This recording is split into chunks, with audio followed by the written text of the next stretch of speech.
porquê que o biberão é tão inimigo da amamentação? E porquê que nós, cada vez que existe necessidade de temporariamente alimentar um bebê sem ser à mama, pedimos aos pais para arranjarem alternativas que não o biberão. Então vamos explicar porque é que é. Primeiro, há uma coisa que é importante e que é a tetina, não tem nada a ver com o mamilo. Por muito que os fabricantes resolvam fazer mais largas na base, mais estreitas, mais moles, mais duras, etc, etc, esta diferença é sempre marcante e não se consegue fazer uma imitação nem perto disso do que é o mamilo, uma areola, uma mama. Não só pela textura, mas essa parte é muito importante porque o mamilo da mãe e a areola, eles moldam-se à boca da criança. Será mais assim aquilo que se passa. Portanto, isto em relação à tetina. Depois é o fluxo, o problema do fluxo. Porque um bebê faz uma amamentação fisiológica e como é que ele faz? Ele suga, engole, respira e vai fazendo esta coordenação e vai parando quando quer e vai continuando. Como é que nós temos visto dar biberões ao longo destes anos todos, em que o biberão foi praticamente o rei e senhor?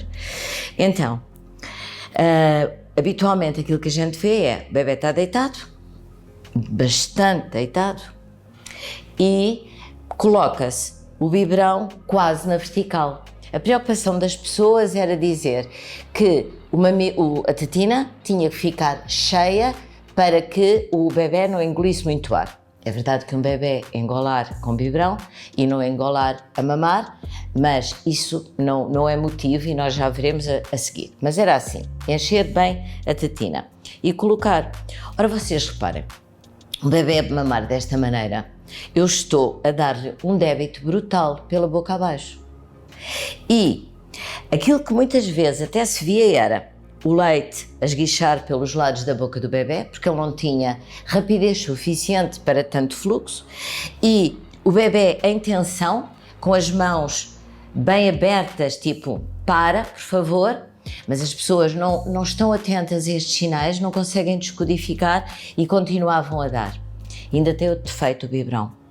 É que, por exemplo, imaginando o caso daquelas pessoas que estão a dar leite artificial, elas vão à lata, veem a quantidade de leite que está lá indicada. Os bebés não são iguais uns aos outros, são pessoas individuais e, portanto, a necessidade que um bebê tem é diferente de outro e de outro e de outro. Conclusão: se eu vou preparar a quantidade que diz na lata, eu tanto posso estar em falta com aquele bebê como posso lhe dar a oferecer demais.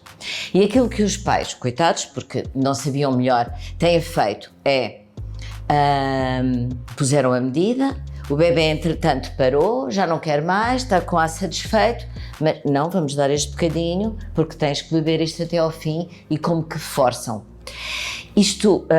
O biberão está muito associado à obesidade. O aleitamento materno está associado a menos obesidade por vários motivos, pela própria composição do que tem e das hormonas que contém, mas também por causa da forma como é administrado. É muito pouco fisiológico isto que eu vos estive a dizer. E também é muito pouco fisiológico quando vemos as pessoas a darem, quando os bebés são um pouco mais crescidos, a darem-lhes o biberão para a mão e eles a beberem sozinho, quando no fundo aquele é um momento de alimentação, que devia de ser um momento de interação entre a mãe ou o pai e o bebé, e que fica ali perdido e o bebé fica a beber sozinho, ou até existem dispositivos para pôr nos carrinhos dos bebés para eles ficarem à autogestão a beber o leite. Fazendo isto de uma forma melhor para o bebé fica mais sentado, o biberão fica mais horizontal e não vertical, e começa-se por tocar no lábiozinho do bebé, como seria para quando ele fosse amamentar, que a mãe também pode tocar com o mamilo no lábiozinho superior do bebê. Espera-se que o bebê abra a boca, pode-se entrar mesmo horizontal e não tem que se preencher totalmente a tetina com leite, mete-se na boquinha dele. Ele, no início, quando as mães começam cada mamada.